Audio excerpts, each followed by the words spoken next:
Hello, my name is Mr. Holtzke, and this is Mr. Melsna's Chemistry Unit 1, Part 2, which deals with chemical change, and physical and chemical properties. This is the table of contents. Please use this slide in your exploration of the unit in addition to going over any vocabulary or questions you may have on the Unit 2 worksheet. The first section deals with matter and can be found in your textbook from pages 38 through 43. There are three primary vocabulary words I want you to know, and they are mass, matter, and volume. For those of you that aren't as familiar with volume, the equation to find it is located on the right of your screen. I also encourage you to go over the section summary and become familiar with this slide before we continue to the next one. The next section, Section 2, deals with the physical properties of matter and can be found on pages 44 through 49 in your textbook. Below are the vocabulary that I would like you to draw from this unit. The equation below involves density. Density is mass divided by volume. That's what the M and the V stand for. Below, you have pictures defining some of the vocabulary words above. Once again, please become familiar with these terms before we continue on. I would now ask that you take out your Chemistry Unit 1 Foundation worksheet. In this you will note a diagram very similar to the one on the top. This is called a density problem-solving triangle. To use this density problem-solving triangle, we first have to set it up properly. Mass is one of our factors and goes at the very top. Volume is the second of our three factors and goes on the right side of the triangle. Density goes in the remaining spot on the left. I have an example located on the left center of the screen. I have taken the liberty of already filling in the mass of 10 grams and the volume of 5 cubic centimeters. The way you use this triangle is if the numbers are up and down from one another or vertical from one another, you divide the numbers out. In our density sample example here, we have 10 grams, which would be divided by 5 cubic centimeters. This would give us 2 grams per cubic centimeter for our density. If the mass was missing or unknown in our example, what would we do? Well, if we have two factors and they are located across from one another, we would simply multiply them to get the mass. So, if our example had 2 grams per cubic centimeter for its density and 5 cubic centimeters for the volume, multiplying them together, we would get 10 grams. We would get grams primarily because the cubic centimeters in the density and the volume are going to cancel out, leaving us only 10 and the grams for our units. This concludes this slide. Section 3 deals with chemical properties of matter and can be found on pages 50 through 55 in your textbook. I would like you to pay special attention to the difference between physical and chemical properties. Some unique characteristics of chemical properties include fizzing or color change. As you can see in the picture to the right, which you can find in your textbook, when a nail is subjected to a chemical change, it looks quite a bit different from when it is subjected to a physical change. Once again, I encourage you to go over this section summary and become familiar with this material before continuing on. This brings us to our first reality check, which poses the following question. The hypothetical dimensions of P.J. Jacobs Middle School are 150 meters by 150 meters by 40 meters. What is the total volume of your middle school? It goes on to ask, if an elephant is 400 meters cubed by volume, how many could fit inside your middle school? I would encourage you to practice calculating volume in real-life situations.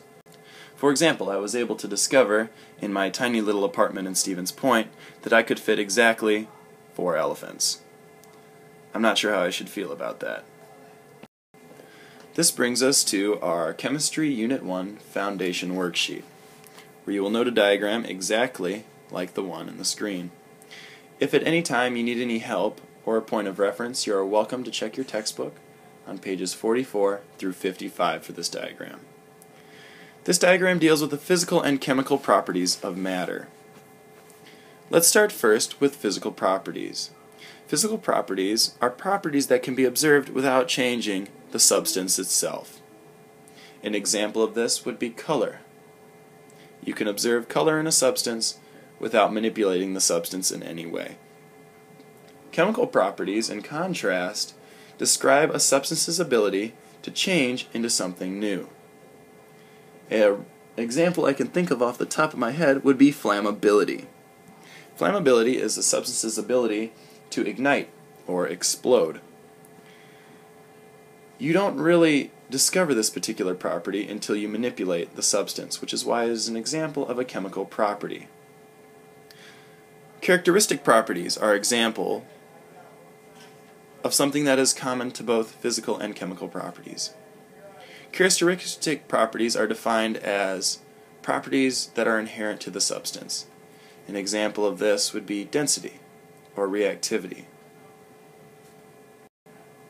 Please become familiar with physical and chemical properties before continuing on to the next slide. Continuing on with our Chemistry Unit 1 Foundation worksheet, we're going to now transition into the Venn diagram dealing with physical and chemical changes, not physical and chemical properties, which is what we dealt with on the previous slide. Once again, I encourage you to reference pages 45 through 55 in your textbook. The first topic we'll discuss are physical changes. Physical changes are changes that affect one or more physical properties of a particular substance. An example of this would be cutting or freezing a substance. You're changing the dimensions, which are a physical property. Chemical changes are a little bit different. Chemical changes are defined as a substance that changes from one substance to another that may or may not have different properties, which is why permanent is in quotation marks. Chemical changes are easiest to note using indicators, which are basically cues for the 5 senses. Examples of these include smell or a change in odor, flash of light, or heat changes. Both chemical and physical changes have common ground, and that is that they are both reversible if you use a chemical change.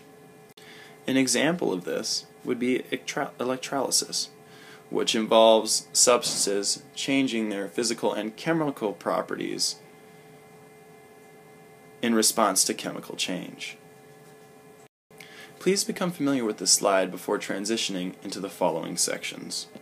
This is the review for sections 2 and 3, which deals with physical properties, physical change, chemical properties, and chemical change, in addition to concepts such as density.